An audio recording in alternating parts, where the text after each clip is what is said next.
Hello. Okay, welcome to, I guess this is pregnancy vlog-ish episode number 3.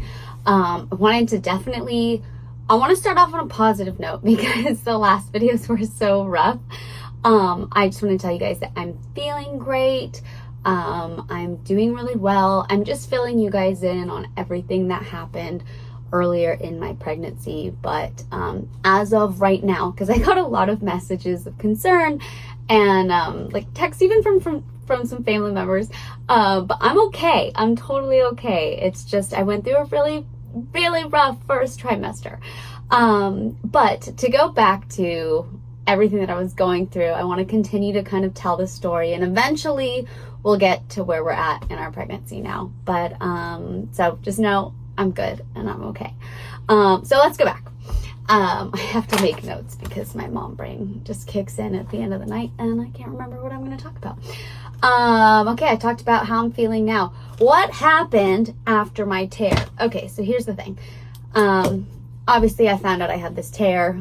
I explained in the last video why I think I had it. I think the most frustrating part after this whole tear situation is that obviously I was recommended this time around to lay low on exercising.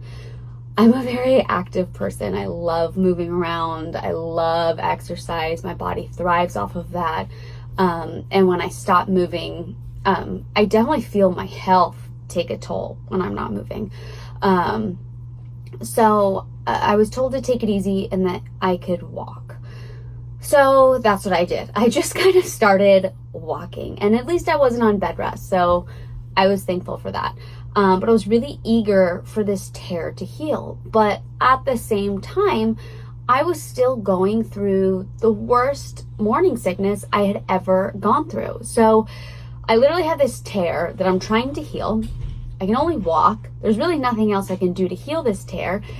And then I am throwing up in a way that's like the worst ever. Oh, there's Carla singing.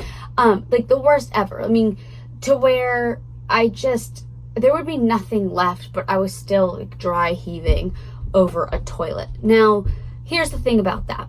If anybody has gone through that, you know the kind of pressure that's putting on your stomach. You know the kind of pressure that's putting on your whole body.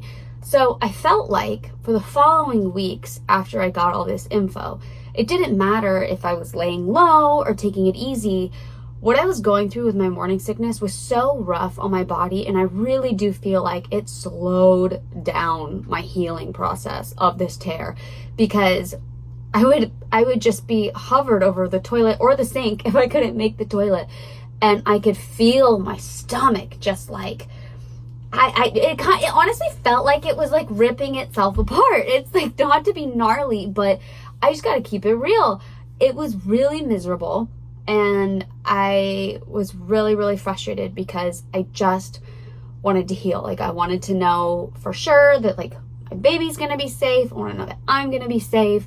I want to feel better, and it just really kind of started to take this emotional toll on me. And obviously that's gonna happen, and pregnancy is such an emotional thing anyway. But it's really tough because, you know, it's one thing to kind of be going through something like this for like a week, for 2 weeks, even 3 weeks, but to be experiencing something like this for that whole first trimester, and then like continuing to still have this morning sickness. And then on top of that, I might have already said this in the last one, I don't remember.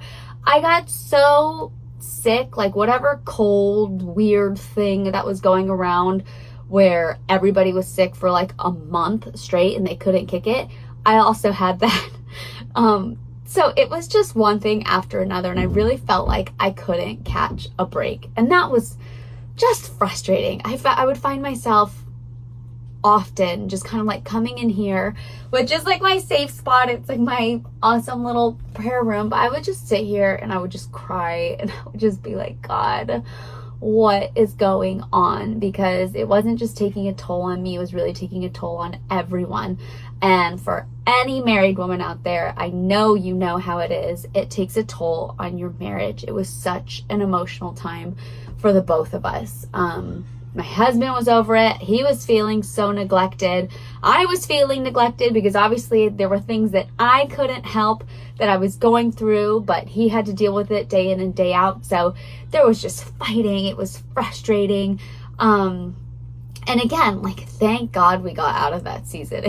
It was hard, but those are the real things that we go through. And I just want to say out there, like, I don't know, and I know I've talked about this in the past, but pregnancy can just feel so lonely sometimes, like so lonely, because there's nothing anybody can really do for you in these situations. And as much as your husband wants to try to get it, as much as your kids want to try to be helpful and sweet, you know, nobody really gets it except other moms.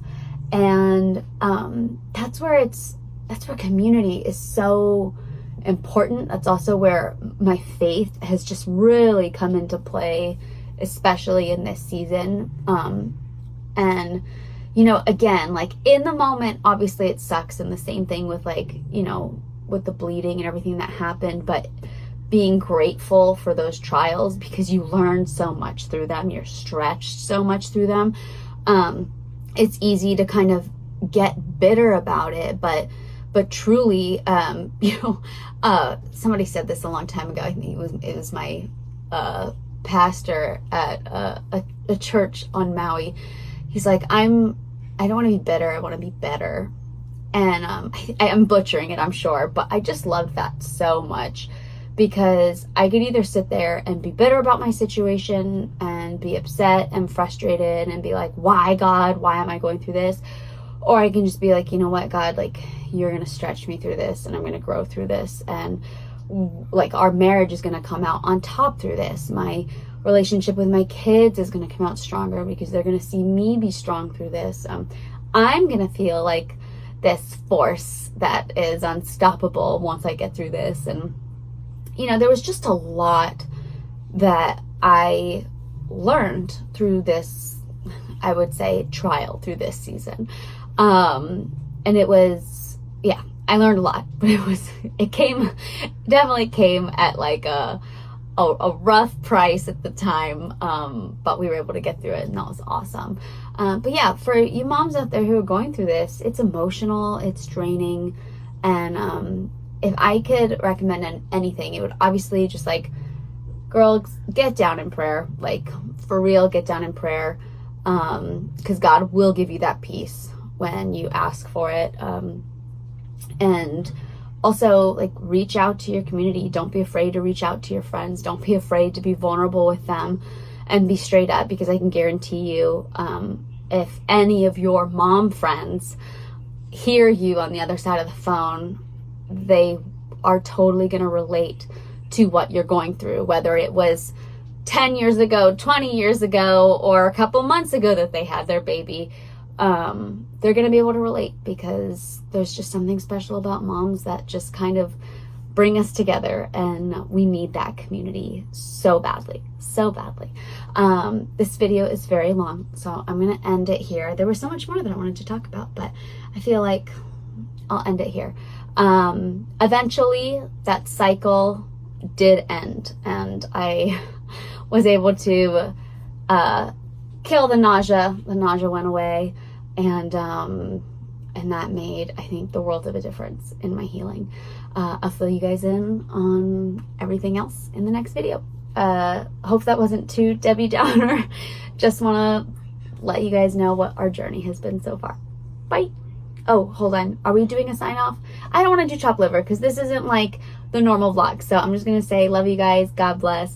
Comment below if you have any questions, or if you just want to share anything. This is a community, and I want us to share together. Love you guys.